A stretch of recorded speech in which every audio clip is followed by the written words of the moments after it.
Final vacancy जैसा कि आप जानते हैं कि सबऑर्डिनेट ऑफिस और CSOLS दो चीज़ें अलग अलग होती हैं, दोनों के हिसाब से आपको करना है। CSOLS की जहाँ तक बात है तो आप देखें कि उसकी सारी वैकेंसीज या मोस्ट जो वैकेंसीज हैं CSOLS कैडर में वो दिल्ली स्थित कार्यालयों में है। बाहर जो है वो बहुत कम उसकी कार्यालय होते हैं, तो उधर पे संभावना उसमें कम रहती है रिक्तियों की। तो आप देखें जहाँ पे भी सबऑर्डिनेट ऑफिस लिखा है इसका मतलब है कि इसमें आपके ऑल इंडिया लेवल पे इसमें रहता है। जो CSOLS है वो दिल्ली में ज़्यादा संभावना रहती है। तो आप जब देखें ये साइंस एंड टेक्नोलॉजी डिपार्टमेंट में जो अभी फाइनल वैकेंसी आई है उसमें आप देख लें पूरी कैटेगरी में 2 SC की है, 1 ST की है, 2 OBC की है, EWS और UR की इसमें 0 है। टोटल वैकेंसी 5 है। इन 5 में से एक वैकेंसी जो है वो विजुअली हैंडीकैप के लिए लायक है, उसमें भर सकते हैं, उसके लिए रिजर्व है। और इसमें कलर ब्लाइंडनेस अगर आपको है तो आप नहीं भर सकते हैं। दूसरा आप देखें तो इलेक्ट्रॉनिक्स और इंफॉर्मेशन टेक्नोलॉजी डिपार्टमेंट मिनिस्ट्री में है, 1 SC के लिए है। टोटल वैकेंसी जो है वो 4 हैं, 4 में से 2 UR हैं, 1 EWS है और 1 SC की है। ये कलर ब्लाइंडनेस के लिए है, इसमें आप भर सकते हैं अगर आपको कलर ब्लाइंडनेस की प्रॉब्लम है तो। नेक्स्ट चलते हैं तो ministry of health and family welfare, इसमें टोटल वैकेंसीज आपकी 2 हैं, एक जो है वो OBC की है और एक UR की है। इसी तरह आप आगे देखें तो CAG में टोटल नंबर ऑफ वैकेंसी 24 है, लेकिन CAG में आप ये ध्यान रखें कि प्रत्येक 3 या 4 वर्ष के बाद में आपको ट्रांसफ़र कर दिया जाएगा। तो इसमें SC की 4 हैं, 2 ST की हैं और 6 जो है वो OBC है, 2 EWS की हैं और 10 वैकेंसीज UR की हैं।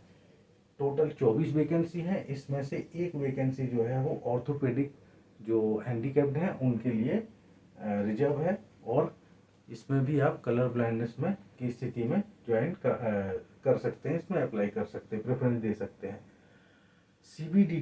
CBDT मतलब होता है इनकम टैक्स जनरली, तो CBDT भी बड़ा डिपार्टमेंट है।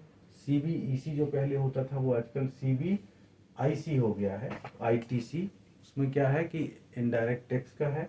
तो दोनों में ये बड़े डिपार्टमेंट होते हैं। अगर आपको थोड़ी बहुत संभावना ये लगती है कि आप ट्रांसफरेबल जॉब में भी जाना चाहते हैं, अगर होम सिकनेस वाला नहीं है और आपका करियर प्रोग्रेशन की ज़्यादा संभावना इसमें रहती है, तो आप इनको प्रेफर कर सकते हैं। तो या आप ऐसे कह सकते हैं कि सबऑर्डिनेट ऑफिस में ये बेस्ट ऑफिसेस होते हैं, डिपार्टमेंट होते हैं जिनमें लोगों को प्रेफरेंस करने की ज़्यादा चाहत होती है।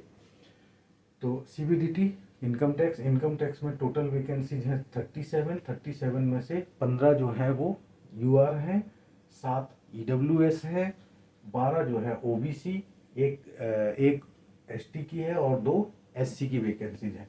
इसमें से एक वैकेंसी जो है वो OH के लिए रिजर्व है।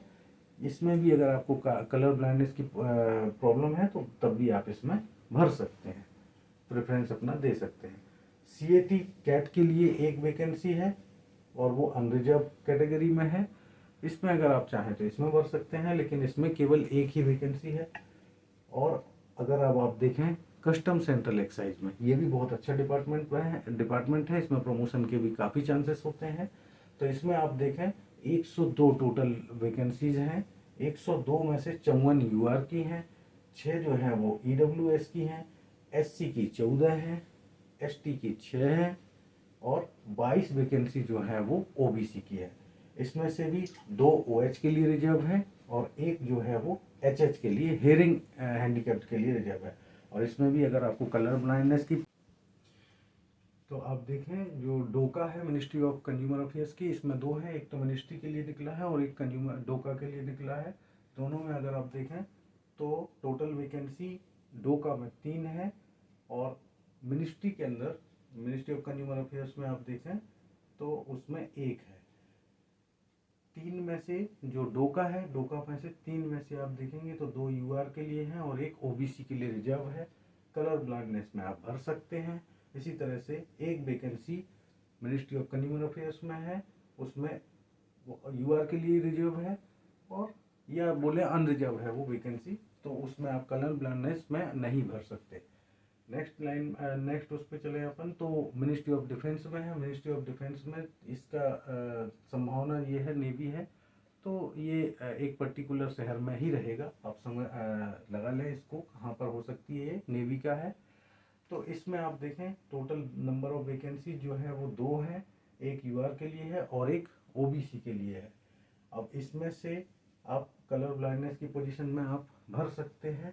इसी तरह से आप 11 नंबर में आप जाएं तो इंडियन कोस्ट गार्ड में टोटल वैकेंसी जो है वो 4 हैं, चारों अनरिजर्व हैं और इनमें से एक वैकेंसी जो है वो ऑर्थोपेडिकली हैंडीकैप्ड के लिए है।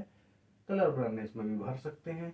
मिनिस्ट्री ऑफ डिफेंस में नेक्स्ट जो है जूनियर ट्रांसलेटर, वो DGS training and CAO AFHQ headquarter में है, ये आर्मर्ड फोर्स हेडक्वार्टर। तो इसमें एक वैकेंसी है टोटल जो अनरिजर्व के लिए अनरिजर्व है और ये अदर्स में आता है। अदर्स में अब आप देख लें कौन सी कैटेगरी में ये हो सकता है तो वो, और उसमें यस कलर ब्लाइंडनेस में आप भर सकते हैं। नेक्स्ट अपन चलते हैं तो मिनिस्ट्री ऑफ जल शक्ति। जल शक्ति भी जो है एक बहुत ऑल इंडिया में इसके ऑफिसेस हैं। तो इसमें भी अगर आप देखें तो टोटल नंबर ऑफ वैकेंसी 4 हैं, जिनमें से 3 यूआर के लिए हैं और एक ओबीसी के लिए है। इसमें भी कलर ब्लाइंडनेस में आप भर सकते हैं।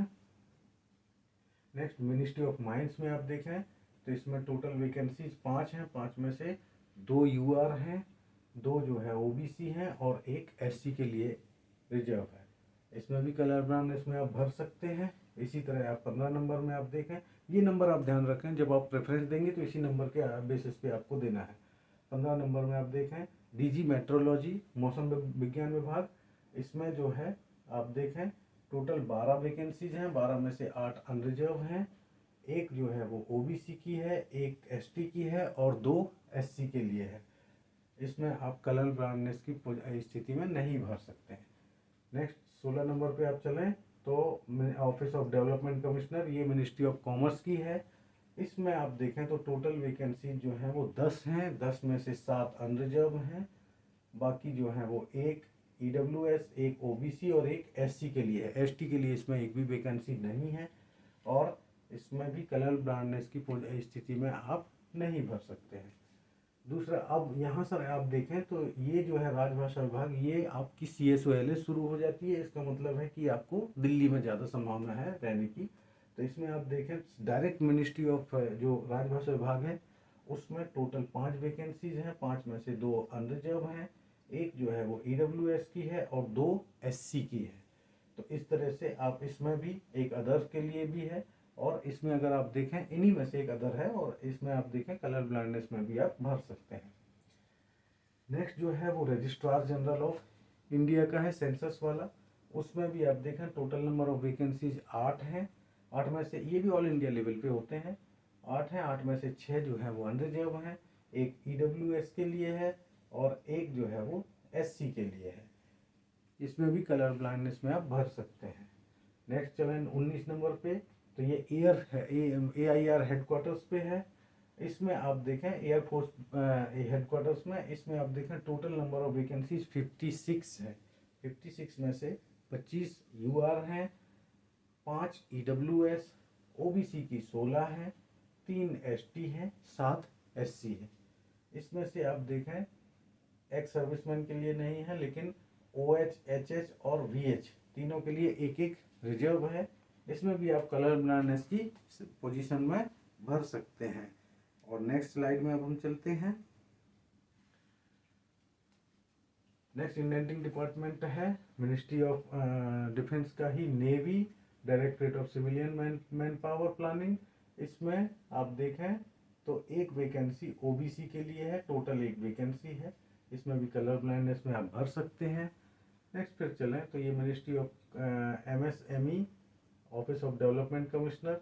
इसमें आप देखेंगे तो 5 total number of 5 vacancies unreserved हैं, 9 वैकेंसीज हैं, 9 में से 5 अनरिजर्व, एक ईडब्ल्यूएस, 2 ओबीसी हैं, एसटी की एक भी नहीं है, एससी के लिए एक वैकेंसी है।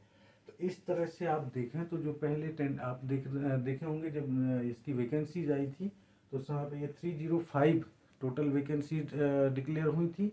अभी आप देखें तो उसमें से काफ़ी कम हो गई, अब 296 टोटल हो गई हैं। तो अब जब आप नेक्स्ट इस पे हम लोग वीडियो देखेंगे उसमें आपको ऑप्शन फॉर्म के बारे में हम लोग डिस्कस करेंगे।